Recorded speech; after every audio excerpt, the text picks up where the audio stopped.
একটু আগে আমরা যেটা দেখলাম যে frequency versus gain plot basically একটা ফ্রিকোয়েন্সি একটা ফিল্টার কীভাবে কাজ করে।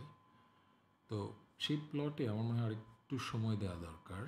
আমরা এই প্লটটা কীভাবে করা হয় ফ্রিকোয়েন্সি ভার্সেস গেইন সেটা আরেকটু এক্সপ্লেন করার চেষ্টা করি। আমরা যখন ট্রানজিস্টর পড়ছি তখন ট্রানজিস্টরের ক্ষেত্রে আমরা এই জিনিসগুলো দেখেছি যে বোর্ডে প্লট যেটা সেটা কীভাবে ড্র করা হয়।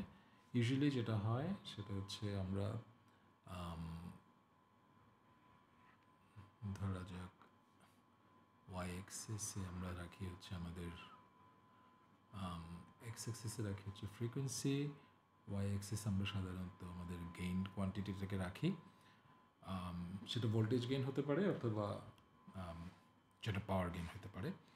সো আমরা এই ক্ষেত্রে ধরে নিলাম যে আমাদের পাওয়ার গেইনটা নিয়ে আমরা ক্যালকুলেট করছি।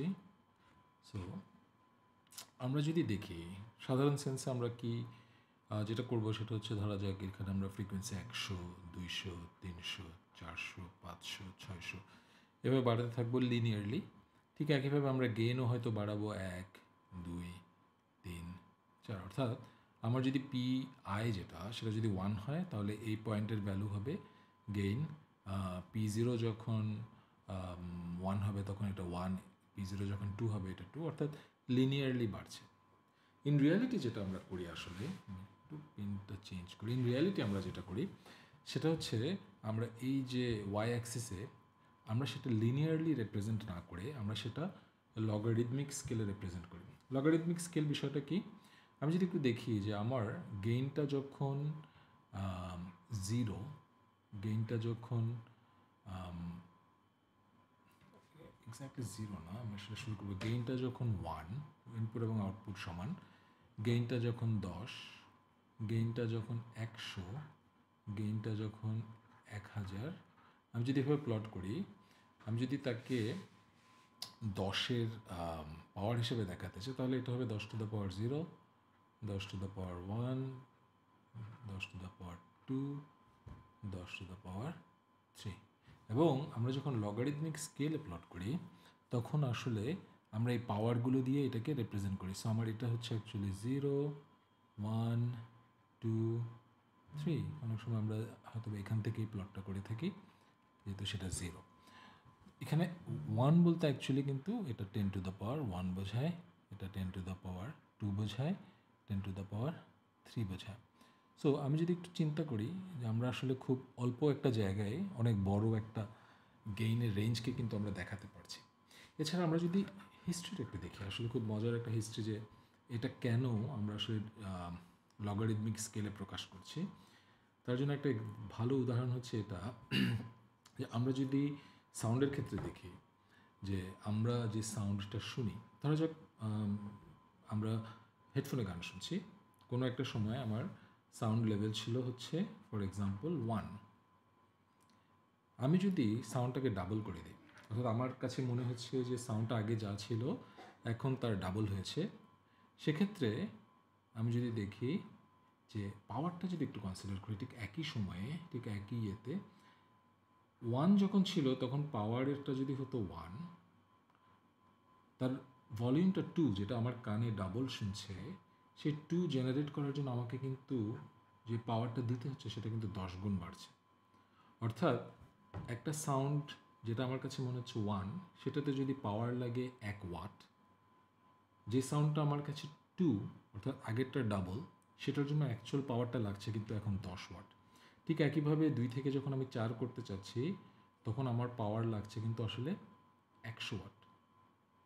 সো আমার যে চেঞ্জগুলো হচ্ছে এই চেঞ্জটা কিন্তু আমরা দেখতে পাচ্ছি যে এটা লগারিদমিক স্কেলে হচ্ছে। মানুষের পারসেপশনটা অর্থাৎ আমাদের কানের যে পারসেপশনটা সেটা আসলে লগারিদমিক স্কেল মেনটেন করে। এই জন্য গেইনটাকে সাধারণত আমরা লগারিদমিক স্কেলে প্রকাশ করে থাকি।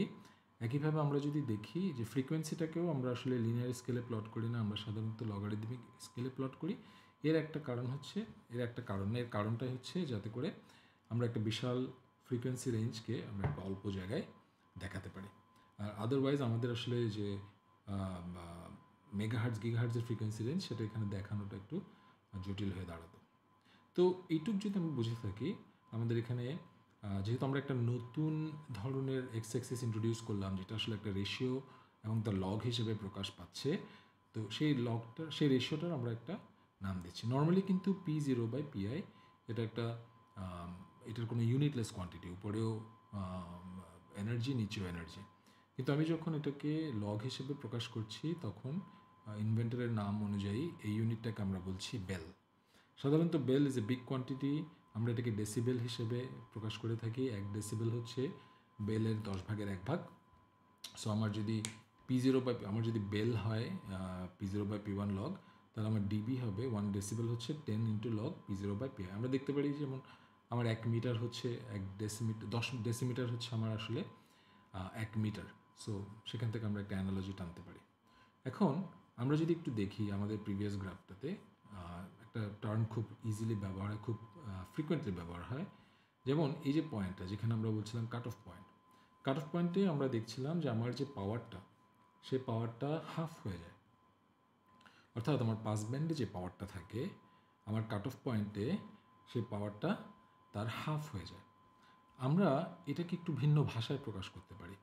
যেই জায়গায় পাওয়ারটা আসলে হাফ হয়ে যায় অ্যাট কাট অফে যখন পাওয়ারটা হাফ হয়ে যায়, তখন আমরা দেখি, যেটাকে আমরা যদি ডেসিবেলে প্রকাশ করি, ডেসিবেল হচ্ছে log 10 P0/Pi বা log 10 log P0/Pi বা 10 log half, which is equals to basically -3 dB. So আমরা খুব ফ্রিকোয়েন্টলি আমরা দেখি যে কাট অফ পয়েন্টটাকে আমরা -3 dBও বলে থাকি। যখন পাওয়ারের প্লট করে থাকি, তখন কাট অফ পয়েন্টকে আমরা অলসো 3 dB -3 dB প্লটও বলে থাকি।